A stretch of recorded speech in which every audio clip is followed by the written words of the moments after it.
하나님과 우리와 함께 하기를 빕니다. 지난주일에 제가 인생의 갈림길에서 선택의 갈림길에서라는 제아의 말씀을 전하였습니다. 로방 왕이 원로들의 조언을 들을 것인가 아니면 젊은 신하들의 조언을 들을 것인가, 그 선택은 엄청난 결과를 초래하였습니다. 그 선택이 하나의 국가로 존속하느냐 아니면 그 나라가 둘로 나뉘느냐, 참으로 중요한 선택이었습니다. 우리의 삶도 마찬가지입니다. 복음의 말씀이 때로는 귀에 거슬리고 우리의 자존심을 상하게 하고 그리고 내 생각과 다르기도 하지만 그 복음의 말씀이 살아계신 하나님의 말씀이고 그리고 우리를 살리는 말씀이라면 우리는 듣고 또 듣고 들을수록 어려운 길로 우리를 인도하실 것입니다. 그래서 경청하는 것이 매우 중요하다는 말씀을 전했습니다. 우리 교우님들은 한 주간 생활하면서 하나님의 말씀이나 그리고 원로들이나 속이 사람들의 말을 잘 잘 경청하시는지요? 그런 줄로 믿고 제가 오늘 말씀을 시작하겠습니다. 저는 항상 저 스스로에게 두 가지 질문을 자주 합니다. 나는 목사인가? 라는 질문입니다. 때로는 힘들고 어렵고 외로울 때 이 질문을 합니다. 그러면서 저에게 흐트러진 마음을 다잡습니다. 그리고 두 번째는 나에게 맡겨주신 이 물된 동산교회에서 목회 사역이 구원의 길로 인도하고 있는가? 물된 동산교회에서 우리가 신앙생활을 하면은 여기서 말씀을 배우고 그리고 예배하고 기도하고 찬양하고 봉사하고 교제함으로써 우리가 구원의 길로 가고 있는가? 라는 질문입니다. 다시 말해서 성경대로 하고 있는가라는 질문을 저는 자주 하게 됩니다. 질문을 왜 할까? 질문은 정말로 중요한 것과 별로 중요하지 않는 것을 구별할 줄 아는 능력입니다. 학생도 마찬가지입니다. 질문을 잘하는 학생이 뭐도 잘합니까? 뭐도 잘해요? 공부도 잘합니다. 질문을 갖다가 잘하는 변호사도 성소율이 높습니다. 의사도 마찬가지입니다. 제가 차를 고치러 차가 오래돼가지고 찾으러 갑니다. 그런데 그분이 물어요. 그분이 묻는 걸 보면 아, 이분이 참으로 기술자구나. 정확하게 고쳐요. 질문은 가장 중요한 것을 알아내는 것입니다. 질문은 어떤 것에 집중하는지를 아는 것입니다. 집중력은 분별력을 키워줍니다. 요즘처럼 진리의 상대와 포스트 모더니즘 사회에 진리는 하나가 아니라고 떠들어댑니다. 이런 시대에 또 믿음의 삶을 사는 우리에게는 질문이 필요합니다. 지금 우리의 삶은 참 당혹과 혼란 그 자체입니다. 그렇다면 우리 삶에서 진짜 문제되는 것이 무엇일까? 진짜 중요한 것이 무엇일까? 우리의 삶에서 최우선 순위로 삼을 것이 무엇인가? 이것이 바로 우리가 던져야 할 질문입니다. 이런 문제와 어려움과 시련으로 가득 찬 이 주변 세계와 우리 삶을 바라볼 때 우리는 어디서부터 시작해야 할까? 가장 힘든 일은 이것이 첫째로 중요하다. 이것이야말로 내가 반드시 집중해야 할 문제라고 분별하는 능력을 갖추는 것입니다. 그런데 성경의 관점에서 볼 때 우리 모두가 안고 있는 문제와 어려움은 바로 그들이 질병 그 자체가 아닌 질병의 증상이나 질병의 현상에만 관심이 있다는 것입니다. 다시 말해서 현실의 위험은 사실들에 지나치게 많은 관심을 기울이면서 그런 사실들이 발생하게 된 진짜 원인, 그 이유는 우리가 무시하고 잃어버리고 살아간다는 것입니다. 그렇다면 우리가 성경과 복음이 주자는 전체 논리가 무엇입니까? 이 세상에서 성경과 복음 메시지만이 우리에게 정말 그 질병이 무엇인지 그리고 그 질병의 원인이 무엇인지 설명해 줄 수 있는 유일한 출처라는 것입니다. 오늘 본문에서 빌닷의 말을 들은 욥은 그의 말에 일견 동의한다는 표시를 하고 있습니다. 하지만 이를 곧이곧대로 받아들이고 인정했기 때문에 이렇게 표현한 것이 아닙니다. 인생이 어찌 하나님 앞에 어려우라는 말씀입니다. 욥은 사람이 하나님 앞에 어려울 수 있을까? 없다라고 말은 하는데 우리가 3절에 보면은 우리 3절 한번 읽어보겠습니다. 오늘 본문 말씀 3절만 읽겠습니다. 시작. 사람이 하나님께 변론하기를 좋아할지라도 하나님의 한마디도 대답하지 못하리라. 사실 이는 우리가 이 욥이 자기가 죄인이라고 인정한다는 뜻이라기보다는 법정에서 의인으로 인정받을 수 없다는 뜻으로 보는 것이 자연스럽습니다. 제가 많은 주석을 찾아봤습니다. 도대체 욥이 왜 이 말을 했을까? 마치 교육을 받지 못한 사람이 억울한 일을 당했을 때 그가 법정에서 나가서 다툼은 벌이더라도 상대방이 너무 해박한 지식을 가지고 있어요.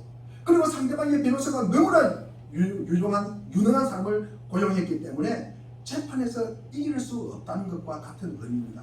즉 하나님의 능력에 대한 찬양이라기보다는 자신이 아무리 억울해도 하나님과 법정 앞에서 논쟁을 벌인다면 어떻게 자신이 하나님의 능력과 지혜를 갖다가 이길 수 있겠느냐라는 탄식입니다. 결국 빌닷은 하나님은 의로우시다는 선포에 욥에게는 하나님은 재판에서 지지 않으신다는 그런 의미일 뿐입니다. 욥은 하나님이 의로우심이 자신에게 오히려 절망으로 다가오는 역설을 경험하고 있습니다. 욥의 탄식은 우리가 현실 신앙생활에서도 가끔 경험할 수 있는 모습입니다. 하나님은 살아계시고 우리를 도와주신다고 말씀하십니다. 나의 억울함을 풀어주신다고 믿고 있지만 그럼에도 내 앞에는 전혀 다른 현실이 펼쳐질 때가 많다는 말씀입니다. 욥의 입장에서 약간 불만스러움이 묻어있는 질문이 오늘 본문입니다. 인생이 어찌 하나님 앞에 어려우라. 사람이 어떻게 하나님 앞에 어렵다고 주장할 수 있겠느냐. 하나님은 어려우시다는 말씀은 우리가 받아들이는 것 같으면서도 약간 2% 부족한 것, 약간 불만과 의심의 눈초리가 있는 무렵입니다.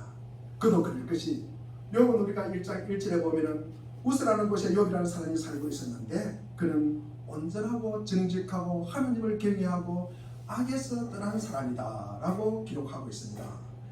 나 이런 사람인데 욥은 이런 사람이에요. 뭐가 문제가 있어? 이것이 뭐가 잘못된 거 아닌가? 그런 뉘앙스가 깔려 있습니다. 이런 마음의 자신은 욥만이 아닙니다. 우리의 모습이 아닐까? 이 정도면 나 괜찮은데 나도 할 만큼 하는데 나보다 살짝 상대가 무슨 착각이나 잘못이 있는 거 아닐까? 때로도 우리가 하나님께 반박하지는 못하지만 하나님이 없다는 말씀은 우리가 인정을 하지만 답은 맞는데 이해가 약간 안 되는 그런 기분입니다. 이런 태도에서 하나님을 우리가 전적으로 신뢰하지 못하는 우리의 모습이 아닐까라고 생각을 하게 됩니다. 이런 사람들에게 반대되는 몇 가지 답변을 제가 제시하려고 합니다. 인생이 어찌 하나님 앞에 어려울 수 있을까라는 물음이 왜 중요한지, 그리고 왜 토를 달고 의심하면 안 되는지, 왜 100% 받아들여야 하는지를 제가 세 가지로 제가 말씀을 드리겠습니다. 사람이 어떻게 하나님 앞에 어렵다고 주장할 수 있겠느냐. 우선 이 질문이야말로 언젠가는 반드시 직면해야 할 유일한 질문이라는 것입니다. 우리는 로마서 3장 10절과 12절 말씀을 우리 한번 읽어보겠습니다. 시작. 기록된 바 의인은 만일 하나도 없으며 깨달은 자도 없고 하나님을 찾는 자도 없고 다 치우쳐 함께 무익하게 되고 선을 행하는 자는 없나니 하나도 없다. 내가 죄인인데 내가 주님 앞에 바로 설 수 있을까? 이보다 더 중요한 문제, 질문이 없을 것입니다. 지금 이 세상에는 아주 많은 문제와 고통으로 가득하다는 사실을 인정합니다. 그런 것들이 중요하지 않다는 말이 아닙니다. 그러나 모든 사람이 반드시 직면해야 할 질문이 하나가 있습니다. 바로 욥이 던진 질문입니다. 사람이 어떻게 하나님 앞에 어려울 수가 있을까? 세상에 엄청난 많은 문제가 있습니다. 예를 들면 원자력으로 인한 심각한 문제를 때로는 야기합니다. 1945년에 히로시마와 나가사키에 원자력 폭탄이 투하되어서 수많은 사람들이 죽습니다. 잿더미로 변합니다. 1986년에는 체르노빌 방사능 유출 사고로 인해서 많은 사람들이 또 죽습니다. 지금도 후쿠시마 일본 원전 오염수 방류로 인해 가지고 이런 문제들을 엄청나게 야기하고 있습니다. 그러나 큰 위험이 도사리고 있는 것은 사실이지만 우리가 사는 동안에 그것을 정말 나의 문제로 직면하지 않을 수 있다는 말입니다. 즉, 그 사고로 인한 피해는 전면적이지 않다는 것입니다. 부분적인 문제라는 말씀입니다. 그 문제는 우리에게 닥칠 수도 있고 닥치지 않을 수도 있는 여러 가지 위험 중에 하나일 뿐입니다. 즉, 모든 개인에게 반드시 영향을 끼치는 위험은 아니라는 뜻입니다.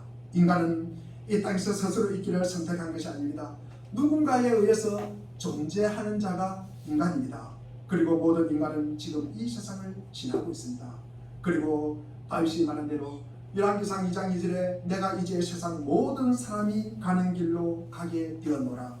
그 출생과 상과 죽음에 대해 즉 우리 모두 궁극적인 의미에서 이 세상 우리가 통제할 수 없다는 것입니다. 우리가 이 땅에서 얼마나 살게 될지 그 기한은 하나님의 손에 달려 있습니다. 우리가 좋아하든 싫어하든 믿든 믿지 않든 우리는 이 세상을 떠날 것입니다. 한 번은 모든 사람이 가는 길로 가게 되면 바로 하나님과의 나와의 관계될 질문을 받게 될 것입니다. 나와 하나님과의 관계를 확인하는 절차를 반드시 거쳐야 합니다. 반드시 거쳐야 합니다. 누구도 그 절차를 피해갈 수 없습니다. 그 중에 어떤 이들은 하나님을 피하기 위해 하나님에게서 도망가려고 애쓰는 인간의 모습을 그려놓습니다. 그러나 그들의 결론은 늘 같습니다. 하나님은 절대 피할 수 없다는 것. 인간이 이 문제를 회피하려고 애쓰지만 성경은 우리가 하늘로 올라가든 음으로 내려가든 동으로 가든 서로 가든 북으로 가든 남으로 가든 언젠가는 결국 돌아와서 하나님 앞에 서게 될 것이라고 말합니다. 그때 우리는 비로소 욥이 던진 인생이 어찌 하나님 앞에 어려우라 라는 질문이야말로 인생에서 가장 중요한 질문이라는 사실을 깨달을 것입니다. 이 질문이 그처럼 절대적으로 분명한 것이라면 도저히 피할 수 없는 것이라면 우리는 이 질문을 반드시 가장 먼저 직면해야 할 것입니다. 인간이 하나님과의 관계에서 무엇을 할 수 있는가? 사람이 어떻게 하나님 앞에서 어렵다고 주장할 수 있겠느냐? 두 번째로 언제 그것에 직면하게 될지 모른다는 사실입니다. 앞서 말씀하신 이 원자력의 문제라든지 세계의 이 돌발 사고 가능성 그리고 코로나19로 인한 감염 그 위험들을 그런 일들이 일어날지 모릅니다. 그렇지만 아마 그 문제에 직접 부딪히지 않는 분도 있을 것입니다. 어떤 사람은 앞으로 20년 30년 안에 전쟁이 일어날지 모른다고 말합니다. 그러나 우리는 그 전쟁을 맞이하지 않는 사람이 있을 것입니다. 이 말은 우리 가운데 아마 20년 30년 40년 후에는 이 세상에 없는 사람도 있을 것이라는 것입니다. 이 모든 질문은 불확실합니다. 반면에 인생이 어찌 하나님 앞에 어려우라 라는 질문은 우리 모두 분명히 직면해야 할 질문이며 또 언제 직면하게 될지 모르는 질문입니다. 따라서 지혜로운 사람이라면 누구나 이 질문에서 우리의 삶을 출발해야 할 것입니다. 제가 앞으로 20년 30년을 더 살 거라는 사실을 분명히 알 사람이 누가 있겠습니까? 그것을 장담할 사람은 없습니다. 지금은 이렇게 살아있지만 우리 모두 언제 죽을지는 모릅니다. 성경은 우리에게 묻습니다. 내 인생이 무엇이냐? 본문에서 욥도 같은 말을 하고 있습니다. 정말 불확실한 인생입니다. 인생이 그처럼 불확실하다면 언제 이 문제에 직면할지 모른다면 우리는 이 질문을 우리 인생에서 가장 첫째 자리, 가장 중요한 자리에 두어야 할 것입니다.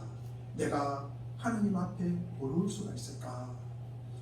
세 번째로 인간이 하나님 앞에 사람이 어떻게 하나님 앞에 어렵다고 주장할 수 있겠느냐? 세 번째로 그 질문에 따라 결정되는 것이 많기 때문입니다. 이 질문에 대한 많은 대답이 얼마나 많은 것이 달려있는지를 생각해 보십시오. 앞날을 점치는 것은 제가 할 일이 아닙니다만은 우리는 반드시 일어날 수밖에 없는 일들을 어느 정도는 알고 있습니다. 질병도 그렇습니다. 우리의 논인의 삶도 그렇습니다. 우리 경제 고항도 그렇습니다. 전쟁도 그렇습니다. 전염병도 그렇습니다. 이런 일들 가운데 어떤 것이 우리에게 일어날 수도 있습니다. 따라서 사람이 인생을 살면서 자기 자신에게 반드시 물어야 할 질문이 하나 있습니다. 바로 이런 가능성과 예측 불회의 사태에 대비해서 나 자신을 어떻게 준비시킬까입니다. 그 대답은 성경에서 발견할 수 있을 뿐만 아니라 어느 곳에서나 성도들의 체험에 의해서 확정될 수도 있습니다. 그에 대한 대답은 바로 욥의 질문에 답할 줄 아는 사람입니다. 어떤 행태라든지 취할 줄 아는 사람이 되는 것입니다. 예를 들면 우리가 사도 바울을 보십시오. 그는 인생의 온갖 시련과 공경 그리고 고난에 둘러싸여 있던 사람입니다. 그런 그가 이렇게 말합니다. 고린도후서 우리 4장 17절 말씀을 우리 한번 같이 읽겠습니다. 시작. 우리가 잠시 만나는 환난에 경하는 것이 지극히 크고 영원한 영광에 중한 것을 우리에게 이르게 되니. 제가 세 번 이후로 다시 읽으면 지금 우리가 겪는 일시적인 가벼운 고난은 비교할 수 없을 정도로 영원하고 크나큰 영광을 우리에게 이루어 줍니다. 지금 겪는 가벼운 고난이 영원하고 크나큰 영광으로 연결될 것이라는 것입니다. 로마서 8장 38절과 39절도 마찬가지입니다. 나는 확신합니다. 죽음도 삶도 천사도 근세자들도 현재 일도 장래 일도 능력도 높음도 깊음도 그 밖에 어떤 피조물도 우리를 우리 주 예수 그리스도 안에 있는 하나님의 사랑에서 절대로 끊을 수 없습니다. 사도 바울의 삶은 대적하는 자가 참 많았습니다. 특히 복음을 전할 때. 그러나 사도 바울은 자기에게 어떤 무슨 일이 닥치더라도 언제나 평온하고 화평하며 기뻐할 수 있었습니다.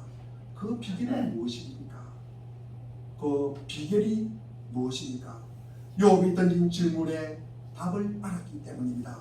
우리가 앞으로 이 가운데 무언가에 부딪히게 된다면 어떻게 직면해야 할까? 이 세계는 이 질문에 답할 수 있는 유일한 길은 먼저 욥이 던진 그 질문에 답하는 것이라고 외치고 싶습니다.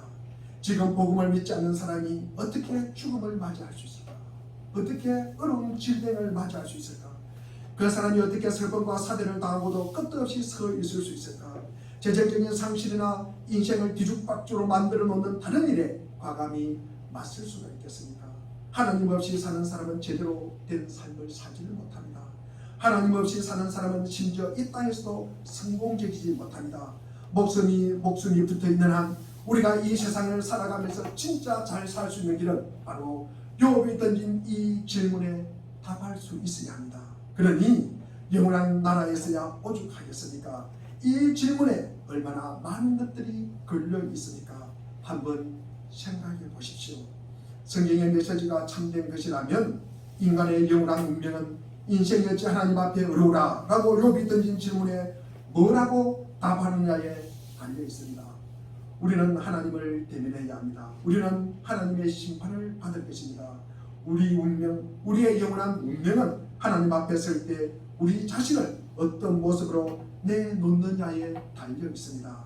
즉 하나님을 보시고 잘했다, 하나님을 보시고 잘했다, 착하고 충성된 종아, 내 주의 즐거움에 참여할지어다 라고 말씀하신 만큼 잘 살았느냐에 달려 있다는 말씀입니다. 그렇게 살지 못하면 나를 떠나라는 심판을 받을 것입니다. 이보다 더 시급한 질문이 어디 있겠습니까? 이보다 먼저 물어보아야 할 질문이 무엇입니까? 인간의 운명은 이 질문에 달려 있습니다. 사망이요, 죽음이요, 영혼과 영혼의 삶, 이 모든 것이 이 질문 하나에 달려 있습니다. 여러분은 하나님을 만날 준비가 되어 있습니까? 이 질문에 답을 갖고 계십니까? 한순간 눈 깜짝할 사이에 거룩하신 하나님 앞에 서게 될 텐데 그때 하나님께 드릴 말씀을 갖고 계십니까? 이것이 가장 근본적이고 싶은 무엇보다도 중요한 질문입니다. 우리는 그리스도인으로서 믿음의 길을 가기를 원합니다. 이미 시작은 하였으나 아직 끝나지 않는 길입니다. 어렵다고 칭함을 받았으나 살아내야 할 성화의 길이 남아 있습니다. 그러니 자루나 우루나 흔들리지 않고 주님의 견인을 받으려면 인생이었지 하나님 앞에 어려우냐라는 질문을 함으로써 내가 누구인가를 확인하는 것입니다. 우리는 질문을 함으로써 자신의 정체성을 확인하는 것입니다. 내가 누구인가가 희미한 사람은 자기 편한 대로 살아갑니다. 최초의 인간인 아담과 하와가 내가 누구인가를 한 번쯤 물어보았다면 하나님의 피조물임을 알고 있었던 사실을 한 번이라도 확인하고 기억했더라면 뱀의 유혹에 넘어가지 않았을 것입니다. 그렇다면 에덴 동산에서 쫓겨나지 않았을 것입니다. 아담의 자녀인 가인과 아벨의 경우도 마찬가지입니다. 가인이 왜 여호와 하나님이 나의 재물을 받지 않으실까? 라고 한 번이라도 물어보았다면 자신이 아벨의 행위라는 사실을 한 번이라도 생각해 보았다면 동생을 죽이지 않았을 것입니다. 인류 최초의 살인사건이 발생하지 않았을 것입니다. 요즘 세대계례에 사무엘상을 하고 있습니다. 사울이 다윗을 죽이려고 쫓아다니는 내용입니다. 사울도 본인도 이스라엘 왕이라면 왕은 무엇을 하는 자리인가? 한 번이라도 본인에게 스스로 질문해 보았다면, 그러기에 왕으로 제위해 있는 동안에 다윗을 죽이는데 혈안이 되어서 그의 대부분의 시간을 그렇게 허비하지 않았을 텐데, 그리고 자기도 불행하게 생을 마감하지 않았을 것인데, 그러나 다윗은 어떠합니까? 사무엘상 23장에 보면은 다윗 자신이 사울에게 쫓기고 도피 생활을 하고 있는 중에 유다 땅에 그릴라가 블레셋의 침공을 받습니다. 다윗은 위기에 처한 그릴라를 돕고자 합니다. 하나님께 기름 부음받은 자로 행동하는 것입니다. 그런데 놀랍게도 아주 바람직한 일임에도 불구하고 그는 먼저 하나님의 뜻을 묻습니다. 그런데 다윗의 부하들은 그릴라 구하는 것을 반대합니다. 우리 몸도 지키기 힘든데, 우리가 지금 어떤 신세입니까? 쫓기다니는 신세인데 우리가 누구를 보호하고 누구를 방해해 준다는 말입니까? 그러나 한 번 더 하나님의 뜻을 묻습니다. 이런 모습을 통해 다윗의 믿음을 엿볼 수가 있습니다. 이미 하나님의 뜻을 깨닫게 되었지만 한 번 더 하나님의 뜻을 물어봄으로 확실한 하나님의 인도하심을 구하고 있습니다. 우리는 사무엘상 23장 4절 말씀을 우리 한번 읽어보겠습니다. 같이 읽겠습니다. 시작. 다윗이 여호와께 다시 묻자오되 여호와께서 대답하여 이르시되 일어나 그릴라로 내려가라. 내가 블레셋 사람들을 내 손에서 넘기리라 하시니라. 아멘. 다시 묻습니다. 다시 묻고 또 묻는 이 다윗의 모습입니다. 그릴라를 구원한 이후에도 다윗은 사울이 자기를 해하려는 음모를 알게 되고 제사장 아비아달에게 에봇을 가지고 오라고 합니다. 이번에도 다윗은 하나님께 그릴라 사람들이 자신을 사울 손에 넘길지 묻습니다. 다윗은 모든 상황 속에서 그리고 매 순간 하나님의 뜻을 묻는 자였습니다. 자기의 생각 그리고 기분 그런 감정으로 일을 결정하지 않고 모든 일을 하나님과 상의하여 결정하였습니다. 이런 모습은 사울과는 너무나 대조적인 모습입니다. 다윗은 본인이 쫓기는 신세요, 죽음의 고비를 넘깁니다.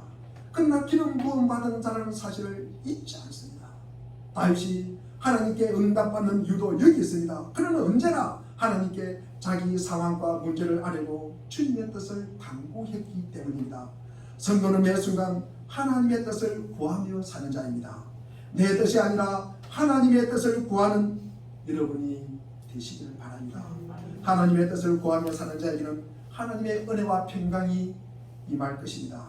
사무엘상 23장 14절 말씀에 보면은 우리 한번 읽어보겠습니다. 시작. 다윗이 광야에 요새도 있었고 또 시광야 산골에도 머물렀으므로 사울이 매일 찾되 하나님이 그를 그의 손에 넘기지 아니하시니라. 사울이 매일 찾아다니요.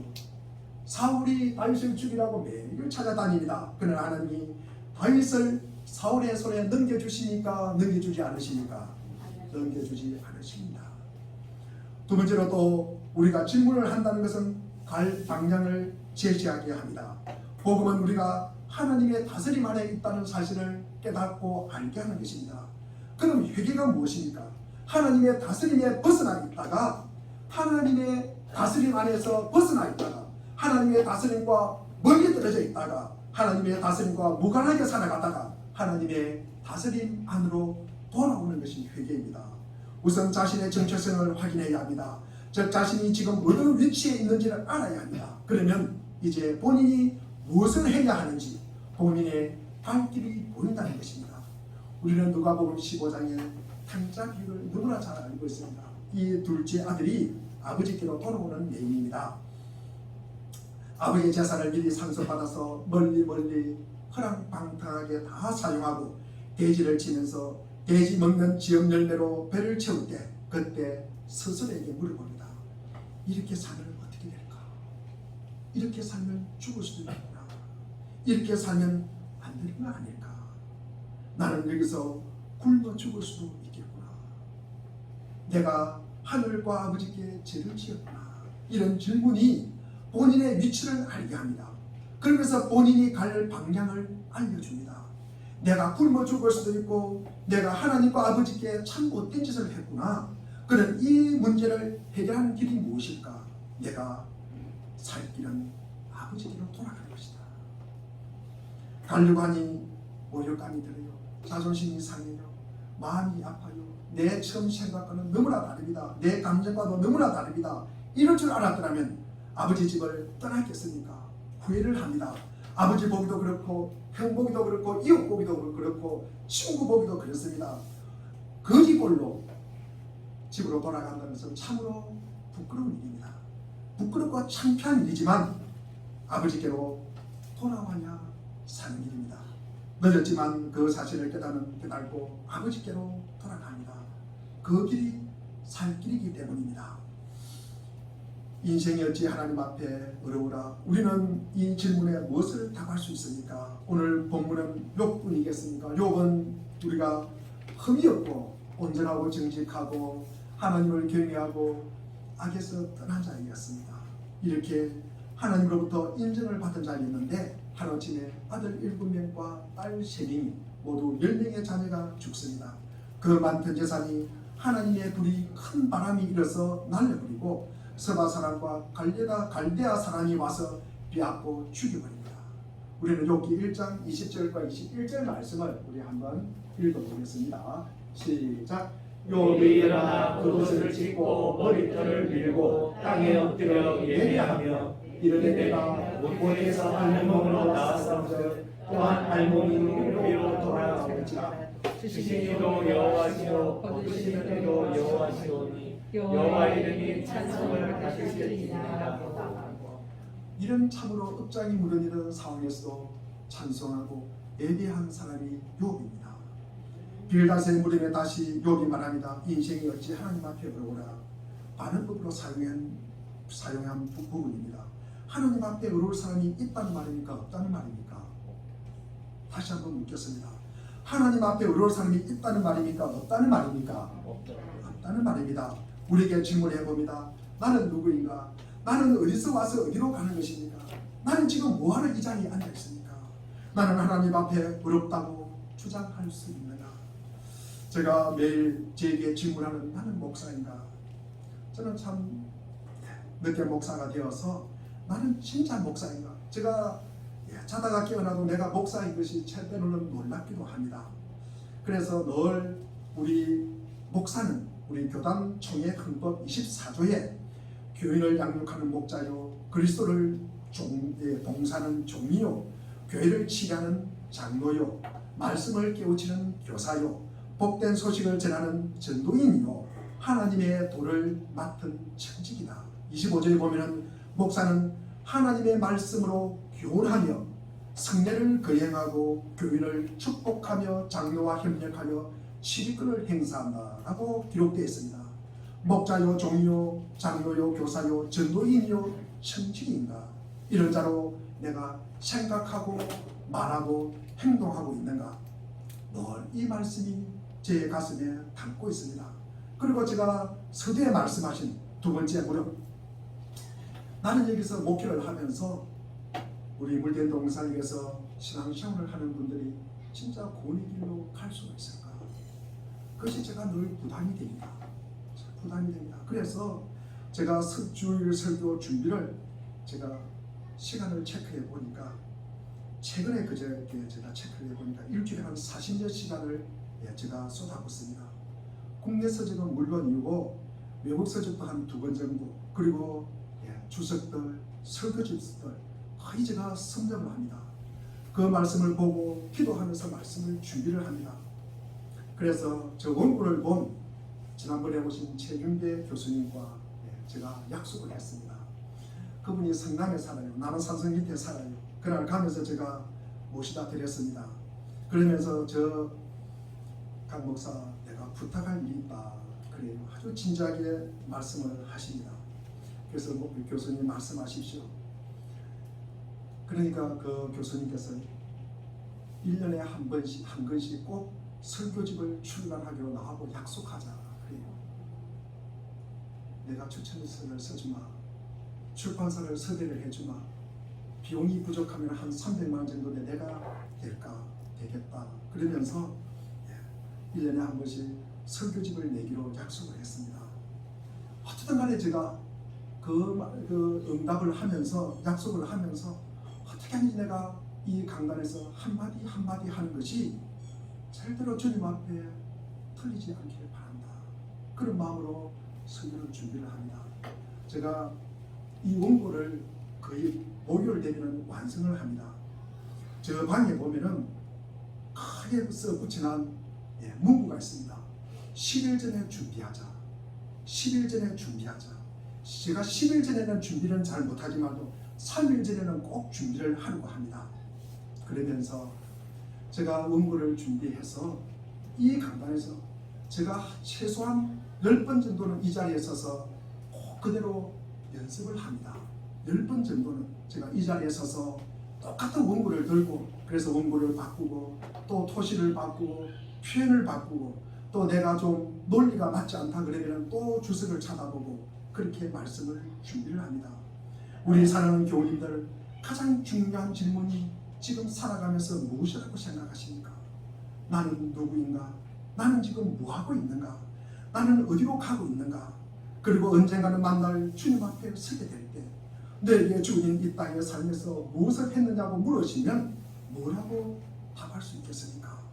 지금 우리 주님께서 부르시는 부름의 자리에서 먹고 살기 위해서 뛰어다니지만 하나님 앞에 서는 그날을 잊지 않기를 바랍니다. 그때 받은 질문을 미리 준비하며 살아가기를 바랍니다.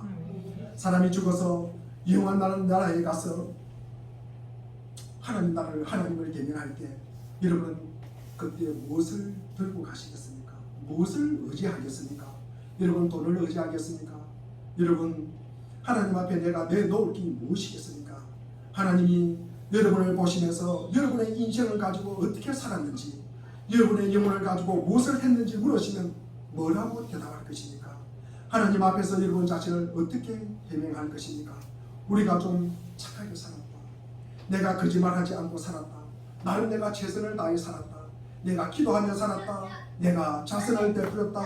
주일에 내가 빠지지 않고 교회 다녔다. 그 정도로 대답하면 갑자기 가능성이 많습니다. 욥기 우리 9장 20절을 한번 읽어보겠습니다. 읽겠습니다. 시작. 가령 내가 의로울지라도 내 입이 나를 정죄하리니 가령 내가 온전할지라도 나를 정죄하시리라. 제가 세 번으로 다시 읽어보겠습니다. 비록 내가 옳다고 하더라도 그분께서 내 입을 시켜서 나를 정죄할 것이며 비록 내가 흠이 없다고 하더라도 그분께서 나를 틀렸다고 하실 것이다. 내가 옳다고 말해요. 내가 온당하다고 말해요. 내가 흠이 없다고 하더라도 주님께서 나를 정죄하시고 나를 틀렸다고 하실 것이다. 누구를 통하여? 나를 통하여. 살아서 숨쉬고 있는 사람은 누구나 이 내적 감시자가 있어서 자기 마음이 자신을 정죄하며 자기가 틀렸다고 말하고 있음을 압니다. 다른 사람은 몰라도 자기는 알아요. 이 세상에서 하나님을 만족시켜 드릴 수 있는 사람은 단 한 명도 없습니다. 자신에게 정직한 사람은 자기 안에 선한 것이 하나도 없다는 사실을 아는 것입니다. 인생이 어찌 하나님 앞에 어려우라 모든 것이 낱낱이 보시는 그 빛 앞에 어떻게 설 수 있단 말입니까? 그 앞에서 우리가 무슨 소망을 가질 수 있을까? 그 문제를 떠맡아 줄 사람이 있다면, 그 10년의 다리를 놓아줄 사람이 있다면 얼마나 좋겠습니까? 내 안에 있는 이 더럽고 역겨운 것들을 보시지 않게 된다면 얼마나 좋겠습니까? 그런데 감사하게도 그런 옷이 있습니까? 없습니까? 그런 옷이 있습니까? 없습니까? 다시 묻겠습니다. 우리 교회를 갔다가 지금 30년, 40년 다니셨는데 그런 옷이 있습니까? 없습니까? 없습니다.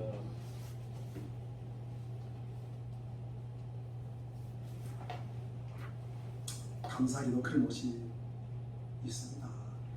있다는 것이 바로 영광스러운 복음의 메시지입니다. 하나님은 독생자 나사렛 예수 그리스도를 이 땅에 보내셨습니다. 인간이 하나님 앞에서 스스로 자신을 어렵게 할 수 없기 때문에 예수 그리스도께서 이 땅에 오셨습니다. 오셔서 인간을 어렵게 하기 위해 뭔가 행하셨습니다. 우리 죄를, 우리의 잘못을 친히 담당하셨습니다. 그분은 이 문제 속으로 찾아오셨습니다. 우리와 함께 그 소용돌이 속으로 들어가 그 문제와 자신을 동일시 하시며 우리 죄를 친히 감당해 주셨습니다. 하나님이 우리 죄를 그리스도 안에서 해결해 주셨습니다.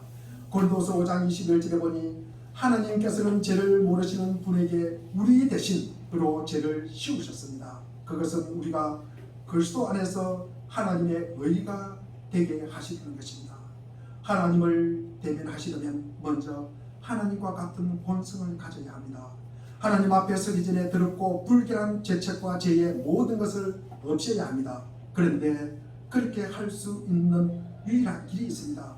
그리스도께서 자신의 의로 제게 옷을 입혀 주셨을 뿐만 아니라 심지어 제 손을 잡으시고 저를 말할 수 없는 즐거움으로 하나님의 영광 앞에 흠없이 내어놓겠다고 약속해 주셨습니다.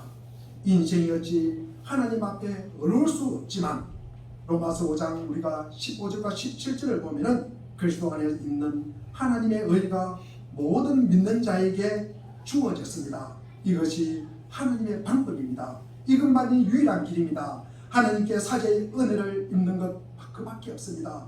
욥도 마찬가지입니다. 욥이 온전하고 정직하고 하나님을 경외하고 악에서 떠난 자라 하더라도 하나님 앞에 어려울 수가 없습니다. 욥이 이러하니 우리는 어떻습니까? 이제 사는 교우님들에게 다시 질문을 하겠습니다.